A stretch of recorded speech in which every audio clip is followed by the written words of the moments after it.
Hi, my name's Clara Sante and welcome to Blindsided by Thought. Today I wanted to talk about what anxiety is and where it comes from. Um, so when we're up to about, I guess, the age two and a half, we sort of flow in and out of our moods and thoughts and feelings, and we have no judgment on it because you just come and go in and out, and it just flows with, and that's just the way it works. How many times have you seen a child, one minute they're crying, next minute they're laughing, next minute they're screaming, and they just do it naturally. So it just, it's just the design, that's the way it works.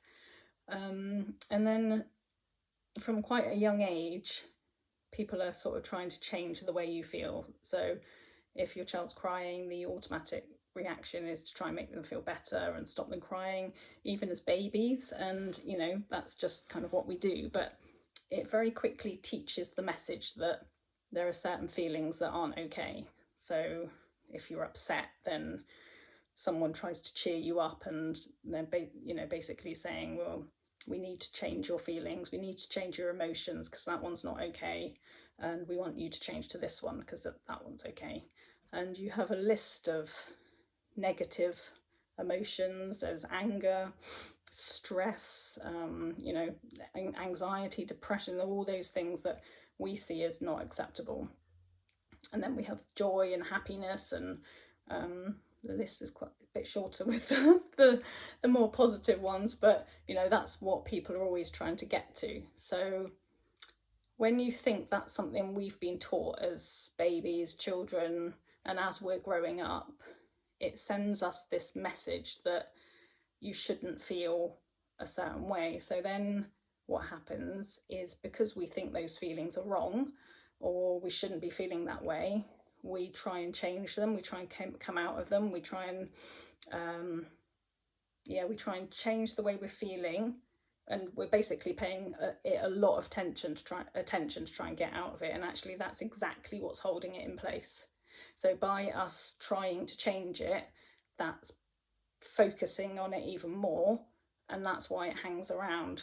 Whereas, again, looking at when we were younger, just left to its own devices, it would just come and go and leave on its own.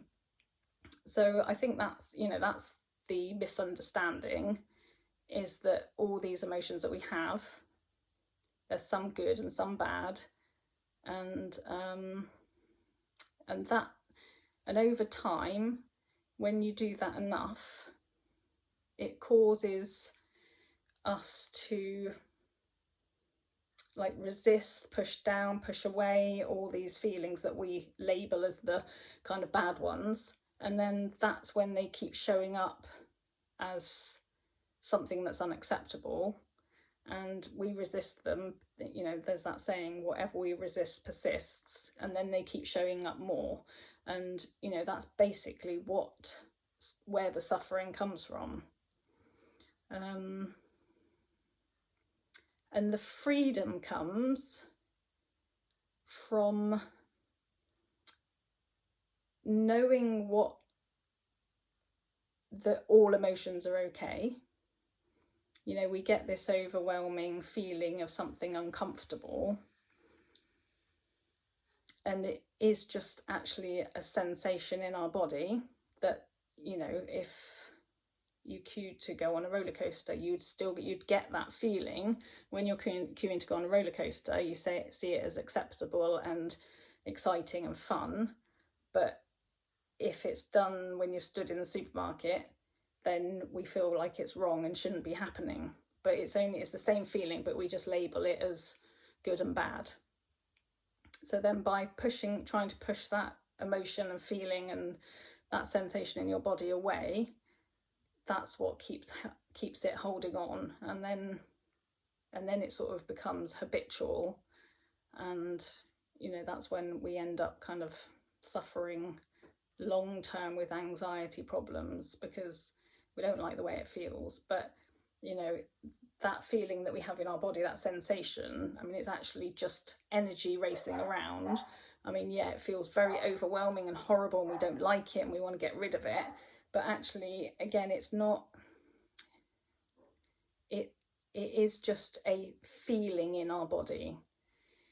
And I think even just being able to experience it as that, so when you're feeling it in your body, just think to yourself, okay, that's just a sensation I'm having in my body, and it's just energy racing around, and it's almost like a kind of frictiony feel. I mean, when I felt it, or it would be sort of in my chest. Some people feel it more in their head, you know, and it's so physical because it takes over, and you know, my hands used to sweat and shake, and you know, it's not a nice feeling, but the reason for it is a lot more kind of helpful and friendly than we think it is, which is something I'll cover in another video. But yeah, so when that feeling comes up in your body, just think of it as energy. It feels really horrible in your tightness, overwhelm kind of feeling, but it is just a sensation.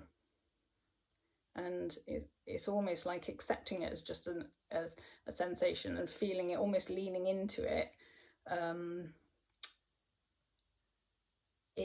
By doing that and kind of letting it do its thing, eventually it will settle down. Because, you know, if I offered to give someone £1 million to stay in that state all day, you wouldn't be able to do it. At some point it does leave, and by trying to push it away keeps it hanging on longer. So, you know, feeling into it, feeling it as a sensation, it eventually will kind of do its own thing and leave. So yeah, so I'll leave you with that, and then I'll do another one next week, and then maybe we can yeah, I'll see what we talk about next week when it comes. But yeah, thanks very much. Bye bye.